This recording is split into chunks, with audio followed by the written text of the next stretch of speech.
God damn it. Okay, this is going to be a rant. I know this is typically like a scouting YouTube channel, but I have made no secret that through my time posting here that I'm also a Bills fan. And this is kind of an intersection of the two of them, and it just pisses me off so much. I was at work earlier this morning, and I was thinking up an idea for a video. I do one of these every year specifically for the Bills fans that I know follow this account, talking about the different draft targets the Bills are going to have in the first round. And just as I was mulling that over and doing a rough outline in my head while I was trying to get out of work after being there since 4 a.m., I get a tweet from Jeremy White WGR, who is the local radio host for the Buffalo area, and it was a poll on X, and the question was, how much has the Curtis Samuel signing changed your focus on the Bills getting a wide receiver in the draft?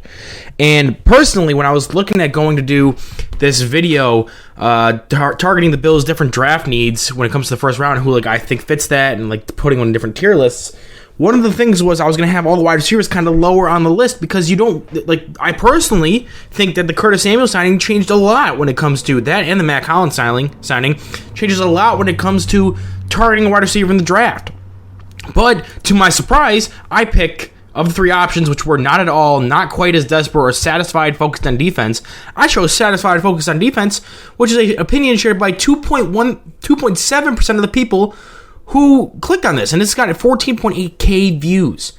70% chose not at all. And it just sent me down this spiral, and I was going through and reading the different comments and the different subtweets on it, and it just kept pissing me off more and more again. People are the consensus of the people who are defending that this doesn't change anything. I don't understand your logic at all. They either it's because they don't understand what a number 2 receiver is, or because they just watch highlights of these guys and think they're going to be all pros. I don't understand. So the consensus is typically from Bills fans, which I have to hear about all the time, is that we need a number 2 wide receiver because you got Diggs and we just lost Gabe Davis, and need somebody to come in and be the number 2 guy right away, and then we'll eventually replace Diggs as the number 1. Which I do agree, getting that eventual successor to Diggs for the number 1 receiver is the most important thing you can do when targeting a receiver in this draft class. But if you look at based on what this is where the Curtis Samuel signing changes everything. If you look at the order of operations, the order of priority when it comes to targets in this Bills passing offense now, Diggs is still going to get the majority. Right? Maybe he doesn't live up to expectations like he fell off end of last season. Maybe that continues to start this season. But regardless, he's going to get the most targets immediately. That's given. That's guaranteed. Number 2 is going to be Dalton Kincaid. He's definitely going to have a bigger role now with Joe Brady and the whole offseason. Really trying to work him in. He's a year past being a rookie. He's going to be more included in this offense. That's your number 2 guy when it comes to targets. Number 3 is going to be either Curtis Samuel or Khalil Shakir. And then the other person, it'll be 4. Number 4 will be James Cook because he's going to get 60 targets out of the backfield minimum. The number 5 is going to be whoever it was between Shakir and Curtis Samuel for 5th most. And then you have guys like Dawson Knox, Matt Collins, who you signed specifically for a reason. He's going to be that guy who's going to be he has to be on the field because you signed him to fill that, the high weight speed, down the field, run blocking type wide receiver, the Gabe Davis role in your offense. So he's going to be on the field sometimes as your 3rd or 4th receiver. Where the hell, and then you have Dawson Knox as well, where the hell do you see a rookie wide receiver fitting into that order of operations? Who are you leeching catches away from?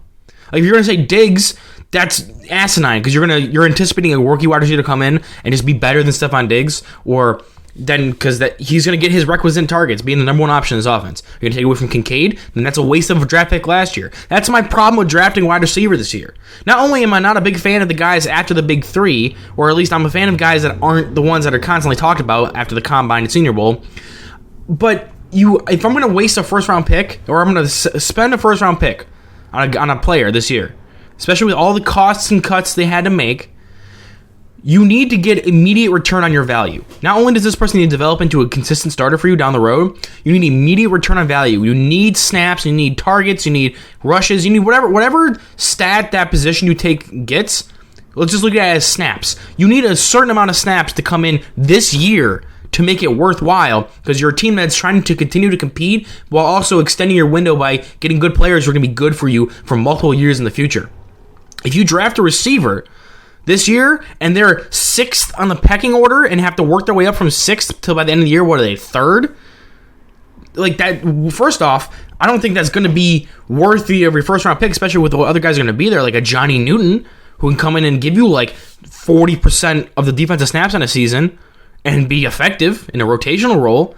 Whereas receivers, it's much harder to rotate those guys in, especially when it comes to certain packages and how hard it is for them to learn the offense when there's already guys there that are going to know the offense. I can just see it now, especially when people were campaigning for like Brian Thomas Jr.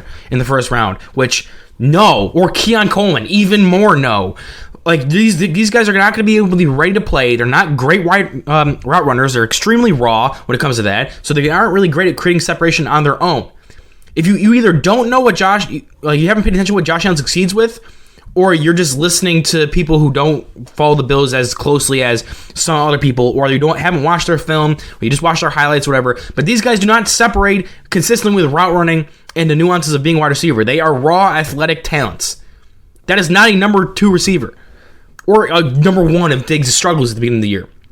I can just see it now. The Bills lose a single game because this fan base freaks out after every single loss.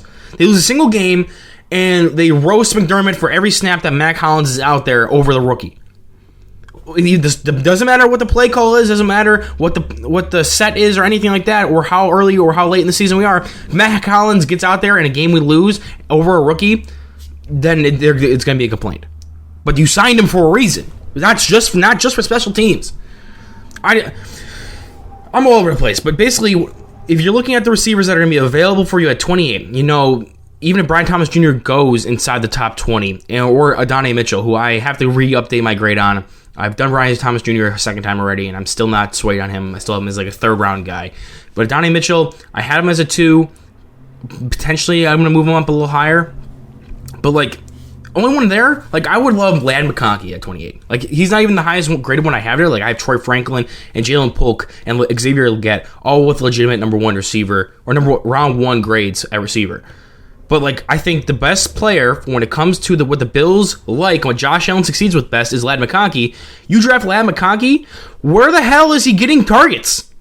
Like, do you want him to take a step over Shakir immediately, who just fought and worked his way and got, the coaching staff likes him enough that he was going to get his opportunity this year? You want it over Curtis Samuel, who you're going to be paying $10 million a year to, you just signed? You want it over Dalton Kincaid, who just invested a first-round pick in? You can't get rid of Diggs. He's stuck here for at least 1 more year. If you want to take a receiver, that's fine. Do it day 2, even day 3 as a developmental guy. And these people who are talking about jumping into the high teens to try to get one of the big 3. First off, they're not making it out of the top 10. Second of all, that's going to take like an extra 1 to do from 28. That's unrealistic. And if you think you can get anything outside of the top, there's a clear drop-off from the top 3 to the rest of the guys there. And I like some of those guys. Like I said, Jalen Polk, Xavier Legette, Troy Franklin, Ladd McConkey. I would be okay with taking any of those guys at 28. I'm not trading up to fucking 15 to take Brian Thomas Jr., who is going to be Gabe Davis 2.0. That's what he is. And if you don't like Gabe Davis, then besides the drops, you're not going to like Brian Thomas Jr. And I still don't think he has that great of hands either. So just stop with the whole... Because I know if Bills fans are going to talk themselves into drafting wide receiver, the Bills are going to go defense, which is what they should do, and then they're going to rip them a new asshole. And you're the only one setting yourself up for that. But yeah, not a fan of the Bills draft discussion right now. Probably either later today or tomorrow I'm going to be recording my video where I'm going to rank in different tiers, different targets I think the Bills should go after in the draft. In the first round specifically, but until then, I guess I'll see you guys next time.